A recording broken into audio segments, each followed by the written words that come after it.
nuestro próximo invitado no lo habíamos tenido en el programa desde que empezaron los primeras diferencias en la coalición gobernante en la ciudad. Hablo de lo que es Cambiemos y el sector radical, la gente más del PRO, la gente radical. Es el doctor Claudio Pérez Irigoyen, que está con nosotros. Gracias por venir. Gracias por invitarme, muy amable. Precandidato a diputado provincial por Un Cambio Real, así se llama el espacio. Sí, exactamente. Hay algo que no me cierra en la idea. Si es Un Cambio Real el nombre, eso presupone que el otro cambio no es tan real. Bueno, en realidad es empujar el cambio verdadero, que es lo que la gente votó anteriormente. Me parece que la participación de las PASO anterior, de distintos sectores, 3 grupos, aportaron un montón de caudal de votos, de ideas para un tipo de cambio.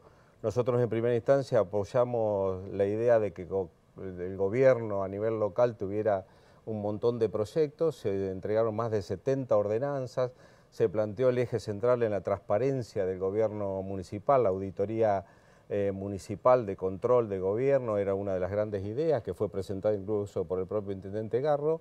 Me parece que nosotros no cambiamos, el mismo Panela también marcó esta diferencia, lo que cambió es la línea argumental del oficialismo a nivel municipal, no nosotros, así que esto nos obligó a esta circunstancia. No tiene La Plata una oficina anticorrupción, es decir, no hubo forma no hubo forma de que se implementara. ¿Y por qué cree usted eso es raro, porque en realidad el intendente se había comprometido incluso con la auditoría, con el representante de la Auditoría General de la Nación, que lo trajo a un acto donde yo participé y demás. La ordenanza está presentada, no fue ni siquiera tratada en el Consejo Deliberante.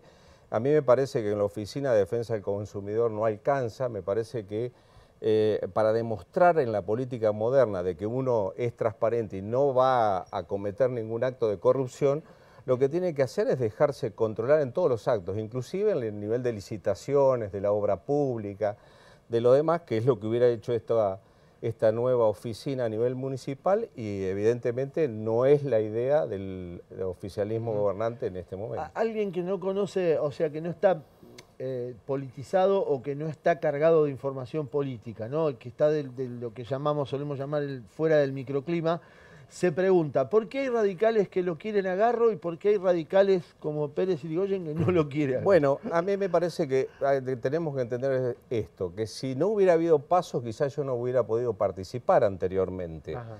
El instrumento de las pasos es un instrumento para que la gente que está en la cotidianeidad, en la vida ciudadana, en La Plata y demás, tenga la posibilidad en algún momento de aportar ideas y aportar esfuerzos hacia la política. De lo contrario, la corporación política, que generalmente es más chica que la representación electoral, decide con una lapicera qué es lo que deben hacer los partidos políticos. Y este es un error garrafal. Y por otro lado, si el eje nacional y provincial, que ayer la escuchaba la gobernadora y que yo comparto plenamente, es la lucha contra la corrupción, que yo la comparto en el sentido de que la corrupción y la lucha contra la corrupción es contra todos los partidos políticos que tengan algún eje de corrupción o contra todas las instituciones que así ejerzan una política que tenga que ver con la corrupción, no, es un corte transversal de la sociedad. Y entonces a ese nivel uno, si a nivel local no pretende generar instituciones que la eviten, uno no está avalando lo mismo. ¿Quién los saca a ustedes de la carrera? Usted habla de una corporación política. Bueno, pero ¿quién los saca a ustedes de la carrera electoral? Porque, para contarle un poco a la gente, el espacio del doctor Pérez Irigoyen va a participar en esta elección, pero con una boleta corta, sí, digamos, una boleta que es el Cambio Real, ¿no? Sí, exactamente. Que no implica la participación dentro de lo que es la interna de Cambiemos en lo que serían las PASO. Para reforzar tu pregunta, yo he hablado con muchos radicales que de alguna manera se sienten como decepcionados con este proyecto, por ponerle otra palabra, ninguneados. Sí.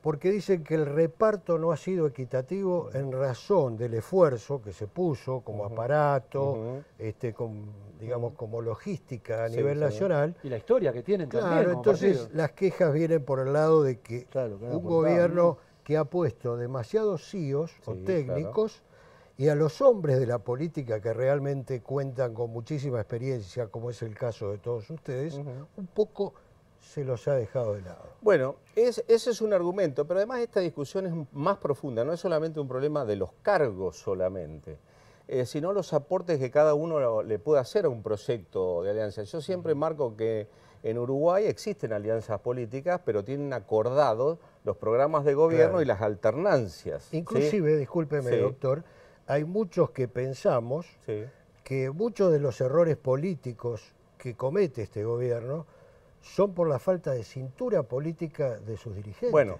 el radicalismo o las generaciones a las cuales yo pertenezco, lo que podían aportar es, desde el conocimiento de experiencias fallidas y no fallidas, muchos temas. Por ejemplo, si usted me pregunta por qué quiero ser diputado provincial, les digo, miren, les quiero aportar a la modernización del Estado provincial una modificación en la legislación a la ley 10.430, que todos los empleados de la provincia de Buenos Aires deben saber que se hizo en el gobierno que yo participé, y que de esa manera hoy en día se ven que no tienen una carrera para una burocracia moderna del Estado.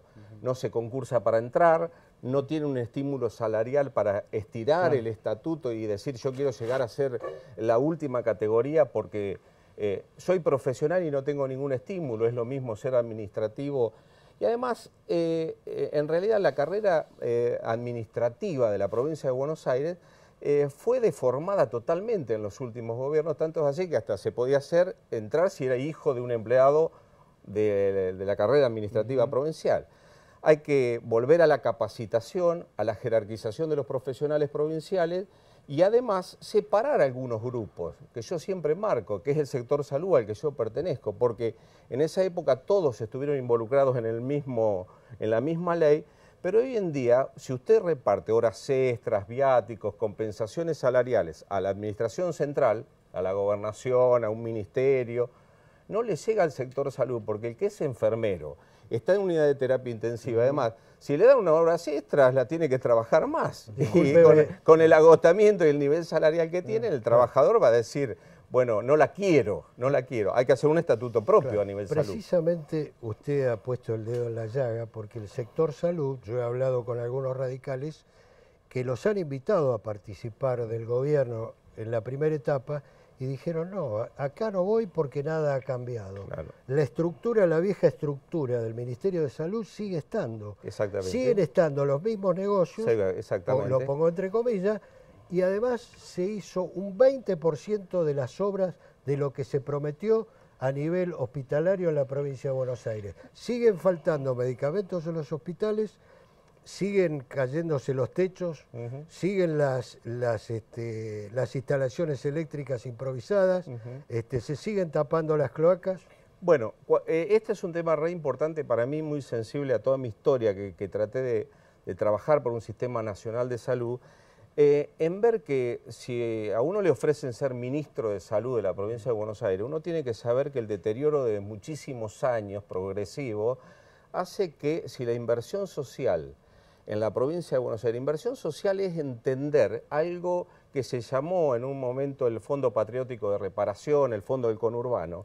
Si no se junta el gasto social de la provincia de Buenos Aires para paliar el nivel terrible de pobreza que tiene la provincia de Buenos Aires y se actúa mancomunadamente sobre una zona, el sector sanitario no tiene alternativa, el sector educativo no tiene alternativa, porque hay que mejorar el sistema educativo, el estatuto de los trabajadores a nivel educativo, y además tiene uno que coordinar lo que se llama políticas de inclusión social, que en los barrios las actividades de tipo social estén todas juntas. Correcto. Por lo tanto, el Hospital Público de Carrillo, vamos a reivindicar bien al peronismo, armó un sistema nacional de salud con inversión a nivel de todas las provincias del país. Yo trabajé para el Seguro Nacional de Salud de Aldo Neri en la época de Alfonsín. Hoy en día es lo que hay que recuperar, el concepto sistémico. Hagamos un sistema de salud integrado. Con 2,1% del presupuesto, yo diría que no alcanza. Doctor, su nombre sonó cuando todavía se implementaba para estar en el SAME o en la organización el SAME Platense. ¿Cómo lo ve que está funcionando? No, yo siempre marqué que hay dos errores grandes en este tema. El SAME es una idea de capital federal. El SAME, que es la atención de la vía pública, que es una gran cosa en todos los lugares del mundo, donde la emergentología es la clave del tema porque aumentó mucho la accidentología, es una política de Estado. La Ciudad de Buenos Aires es un Estado. La Ciudad de La Plata no es un Estado provincial con constitución propia y con recursos de nivel fiscales más que los transferidos y solo los de las tasas para afectación específica. Quiere decir que el SAME debió haber sido una política a nivel provincial, en primer lugar, porque si no, lo que se genera son los verdaderos desajustes. La ciudad de La Plata no tiene hospitales, son de la provincia. Entonces yo soy un trabajador del SAME y levanto un herido en la vía pública y lo tengo que trasladar a los hospitales que pertenecen a la provincia. Los sectores no están coordinados adecuadamente y lo que suele suceder, como me contaron el otro día, que 4 ambulancias estaban en el Hospital Gutiérrez y el Hospital Gutiérrez no tenía capacidad de recibir ninguno de los 4 que estaban en ese lugar. No hay coordinación. Quiere decir que aumenta mucho la demanda automáticamente y uno tiene que tener preparado un sistema sanitario para resolver ese problema. Hay que trabajarlo al mismo tiempo. Bueno, vamos a ver cómo le va con la campaña a partir de ahora muchísimo. Y lo vamos a volver a invitar, ¿sí? ¿Cómo no? Gracias a ustedes. Gracias, doctor. No, al contrario. El doctor Claudio Pérez Irigoyen. Y nosotros en un ratito volvemos.